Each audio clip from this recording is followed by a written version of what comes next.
आज का हमारा जो टॉपिक है वो हम पढ़ने वाले हैं क्लिनिकल बायोकेमिस्ट्री के बारे में। ठीक है। क्लिनिकल बायोकेमिस्ट्री जो सब्जेक्ट है ये पढ़ने वाले हैं, है ना। तो इसमें क्लिनिकल बायोकेमिस्ट्री क्या होता है? ठीक है। इस क्लिनिकल बायोकेमिस्ट्री को क्या बोलते हैं? केमिकल पैथोलॉजी भी कहते हैं। क्लियर है? ठीक है। केमिकल पैथोलॉजी या फिर क्लिनिकल बायोकेमिस्ट्री। क्लियर है? क्या क्या है जो केमिकल पैथोलॉजी या फिर क्लिनिकल बायोकेमिस्ट्री क्या है? यह एक मेडिकल लेबोरेटरी डिसिप्लिन। ठीक है। डिसिप्लिन मीन्स यहाँ पे क्या होता है? स्टडी। ठीक है। डिसिप्लिन मीन्स क्या होता है? स्टडी। ठीक है। तो क्या है ये? एक जो है मेडिकल लेबोरेटरी स्टडी है। ठीक है। स्टडी है that analyses body fluids like blood and urine. ठीक है। क्या करता है ये? जो बॉडी फ्लूइड है उसको एनालाइज करता है। ठीक है। विश्लेषित करता है। ठीक है। मीन्स कि जो ब्लड है एंड जो यूरिन है उसका विश्लेषण किसमें किया जाता है? आपके इसमें। ठीक है ना। क्लिनिकल बायोकेमिस्ट्री में। समझ में आ गया? चलो आगे देखते हैं। तो जब अपन क्या करते हैं, डायग्नोज करते हैं ब्लड और यूरिन को। ठीक है। तो ये क्या डायग्नोज करता है? इससे हमको क्या पता चला है? Diagnose, monitor and manage disease by measuring chemicals, enzymes and other molecules. ठीक है। तो यहाँ पे क्या बोल रहा है कि जो ये क्लिनिकल बायोकेमिस्ट्री है, ठीक है, इसमें क्या कहा जाता है? जो ब्लड होता है या फिर जो यूरिन होता है, ठीक है, तो जब कोई डिजीज होता है, ठीक है, तो जब कोई डिजीज होता है तो जो ब्लड या यूरिन या फिर अदर जो बॉडी फ्लूइड होते हैं, ठीक है, उनमें क्या होता है? केमिकल चेंजेस होता है। क्लियर है? क्या होता है? केमिकल चेंजेस होता है। उनमें एंजाइम, एंजाइम क्या होता है? जो भी एंजाइम प्रेजेंट होता है, जैसे ब्लड में एंजाइम प्रेजेंट होगा, यूरिन में एंजाइम प्रेजेंट होगा, ठीक है, या फिर अदर कोई मॉलिक्यूल्स प्रेजेंट होगा, तो वो क्या होगा? इनका लेवल क्या हो जाएगा? इंक्रीज हो जाएगा। ठीक है। ये क्या होंगे? ब्लड में या फिर यूरिन में क्या होंगे? बढ़ जाएंगे, है ना। तो जब इनको क्या किया जाता है? डिटेक्ट किया जाता है। ठीक है। इसके द्वारा जब डिटेक्ट किया जाता है या फिर बायो क्लिनिकल बायोकेमिस्ट्री में एनालाइज कर लिया जाता है, ठीक है, तो जब एनालाइज कर लेते हैं तो उससे हमको क्या पता चलता है? उससे हम क्या कर सकते हैं? डिजीज को डायग्नोज कर सकते हैं। ठीक है। कि कौन सा डिजीज है ना, पता कर सकते हैं। उसको मॉनिटर कर सकते हैं। मॉनिटर कर सकते हैं मीन्स कि हम देख सकते हैं कि वो कितना बढ़ रहा है या फिर घट रहा है। ठीक है। और फिर उसको मैनेज भी कर सकते हैं, जैसे ट्रीटमेंट करके। ठीक है। जैसे किन्हीं लोगों का है, जिनको जैसे मान लो कि किसी को शुगर की डिजीज हो गई है, ठीक है, तो शुगर की डिजीज हो जाती है तो क्या करता है? डॉक्टर उनको टेबलेट देता है और कंट्रोल करने के लिए, ठीक है ना, और जो भी चीजें होती है वो बताता है। ठीक है। एक्सरसाइज करना चाहिए या फिर जो शुगर से रिलेटेड चीजें हैं वो नहीं खाना चाहिए। ठीक है। तो वो मैनेज करने के काम में आता है। ठीक है।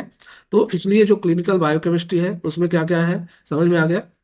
तो जो फ्लूइड है, ठीक है, ब्लड, यूरिन, ठीक है, तो इनके केमिकल्स को एनालाइज किया जाता है। इनमें जो एंजाइम्स प्रेजेंट है उनको एनालाइज किया जाता है। इनमें जो मॉलिक्यूल्स चेंज हो रहे हैं, ठीक है, अब मॉलिक्यूल्स में कुछ भी हो सकता है। ठीक है। जैसे बायोकेमिस्ट्री में हम लोग टेस्ट लगाते हैं ना, जैसे कि ग्लूकोज का टेस्ट लगाते हैं, तो ग्लूकोज का टेस्ट ही तो ये मॉलिक्यूल ही हो गया।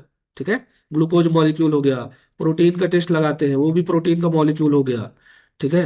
तो जो मॉलिक्यूल्स होते हैं, जो एंजाइम्स होते हैं, जैसे एसडीओटी लगाते हैं, ठीक है, एसडीओटी, एसडीपीटी, ठीक है, एसडीपीटी, या फिर हम क्या करते हैं यहाँ पे एंजाइम्स में और क्या टेस्ट करते हैं? जैसे कि क्या बोलते हैं उसको, एडीएच वगैरह। ठीक है। तो ये सब चीजें क्या होती है? इसमें टेस्ट किया जाता है। ठीक है। तो समझ में आ गया ना कि क्लिनिकल बायोकेमिस्ट्री क्या है? ठीक है। तो क्या है क्लिनिकल बायोकेमिस्ट्री? आपका ब्लड या फिर जो भी आपका फ्लूइड होगा, बॉडी फ्लूइड होगा जो भी, ठीक है, जो आपका बॉडी फ्लूइड होगा, उसका केमिकल, एंजाइम और उसके जो मॉलिक्यूल्स होंगे उनको एनालाइज करके जो डिजीज होगा उसको डायग्नोज करते हैं, उसको मॉनिटर करते हैं, प्लस क्या करते हैं? उसको मैनेज करते हैं। ठीक है। घट गया, बढ़ गया, या फिर उसको ट्रीटमेंट के द्वारा क्या करते हैं? मैनेज करते हैं, है ना। चलो इसको थोड़ा सा इरेज कर देता हूँ। ठीक है। तो ये समझ में आ गया? चलो, ना समझ में आया हो तो वीडियो रिवर्स करके देख लेना। ठीक है ना। चलो आगे देखते हैं। This involve applying chemistry, biochemistry and analytical techniques. ठीक है ना। तो इसमें क्या क्या चीजें अप्लाई की जाती है? जो क्लिनिकल बायोकेमिस्ट्री है इसमें केमिस्ट्री को अप्लाई किया जाता है, ठीक है, बायोकेमिस्ट्री को अप्लाई किया जाता है, प्लस जो एनालिटिकल टेक्निक्स है, ठीक है, एनालिटिकल टेक्निक्स में मान लो कि ग्लूकोज को हमको देखना है तो कैसे देखेंगे, है ना, ग्लूकोज के मॉलिक्यूल्स को पता करना है तो कैसे करेंगे? तो इसके लिए क्या है? एनालाइटिकल टेक्निक है। ठीक है। जैसे मेथड करते हैं ना हम, जैसे जीओडी पीओडी मेथड, या फिर जो अलग से जो मेथड आते हैं, ठीक है, उनके द्वारा जैसे कि सेपरेट किया जाता है जैसे ग्लूकोज को। ठीक है। तो यहाँ पास इतने मेथड का यूज किया जाता है, ठीक है। तो यहाँ पे biochemistry, chemistry plus analytical technique use करके क्या करते हैं, इंटरप्रेट पेशेंट स्पेसिफिक रिजल्ट, ठीक है। जो पेशेंट का रिजल्ट होता है, जो पेशेंट का स्पेसिफिक रिजल्ट होता है, उसको क्या किया जाता है, इंटरप्रेट किया जाता है, ठीक है। इंटरप्रेट मीन्स व्याख्या की जाती है ना। हिंदी में इसका मीनिंग होता है व्याख्या करना, ठीक है। तो जो पेशेंट का जैसे रिजल्ट आया, स्पेसिफिक रिजल्ट आया है ना, शुगर जैसे मान लो शुगर आया, उसका शुगर का टेस्ट रिजल्ट आया, तो वो कितना बढ़ा हुआ है, कितना घटा हुआ है, ठीक है, वो हमको यहाँ से पता चलता है, ठीक है। तो क्या करते हैं, जब पता चलता है तो providing crucial information for treatment decision, prognosis and assessing the efficiency of therapies, ठीक है। तो जब ये रिजल्ट को जब पता चलता है हमको, ठीक है, तो रिजल्ट जब पता चलता है तो हमको क्या देता है, एक इंपॉर्टेंट इंफॉर्मेशन देता है ना। एक क्रूशियल का मीन्स क्या होता है, इंपॉर्टेंट, समझ में आ गया। जो क्रूशियल मीन्स होता है इंपॉर्टेंट होता है, ठीक है। तो ये एक इंपॉर्टेंट इंफॉर्मेशन देता है, ठीक है ना।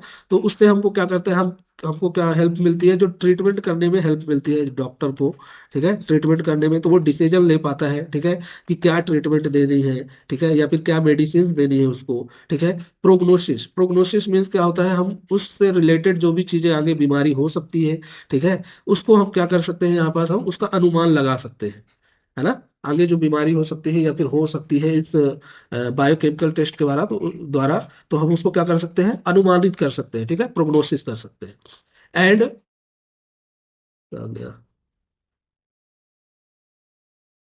And assessing the efficiency of therapies, ठीक है। क्या थोड़ा कलर चेंज कर लेता हूँ। तो assessing the efficiency, sorry, assessing the efficiency of therapies, ठीक है। प्लस क्या कर सकते हैं हम यहाँ पे, जो थेरेपीज चल रही है, ठीक है, जो डॉक्टर थेरेपीज दे रहा है या फिर जो मेडिसिन दे रहा है या ट्रीटमेंट कर रहा है, ठीक है, तो वो कितना इफिशियंसी है, ठीक है ना। तो उसकी जो इफेक्टिवनेस है, मतलब कितना वो प्रभावशाली है या फिर कितना फायदा कर रहा है पेशेंट को, ठीक है, उसको क्या कर सकते हैं, आकलन कर सकते हैं, एसेसिंग कर सकते हैं। मीन्स जो थेरेपीज दे रहा है पेशेंट को डॉक्टर, ठीक है, तो उसको क्या किया जा सकता है, एसेसिंग किया जा सकता है। क्लियर है, समझ में आ गया। एसेसिंग मतलब आकलन कर सकता है ना, अनुमान लगा सकता है कि उसका जो थेरेपीज है वो कितना उसको इफेक्ट कर रहा है, ठीक है। तो इसमें की एरियाज क्या क्या आते हैं, की एरियाज मतलब जो टेस्ट किए जाते हैं ऑर्गन्स के, ठीक है। तो इसमें आता है आपका किडनी, लीवर, किडनी, ठीक है, liver and kidney function, monitoring diabetes, ठीक है ना, जो डायबिटीज होता है उसको मॉनिटर किया जाता है। और जो जो फ्लूइड इलेक्ट्रोलाइट्स होते हैं, है ना, जो फ्लूइड इलेक्ट्रोलाइट्स होते हैं उनका जो बैलेंस होता है, इनको भी क्या किया जाता है, मैनेज किया जाता है, ठीक है। प्लस जो ड्रग एब्यूजेस होते हैं, ठीक है, मीन्स जो कि जो नशीले पदार्थ होते हैं, जिनका जिन किन्हीं को लत लग जाता है, ठीक है, तो उसका भी टेस्ट किसके द्वारा किया जाता है, आपके इस बायोकेमिस्ट्री टेस्ट में किया जाता है, ठीक है, या फिर जो क्लिनिकल बायोकेमिस्ट्री होता है उसमें इन सबको आइडेंटिफाई किया जाता है, जो नशीली पदार्थ होती है।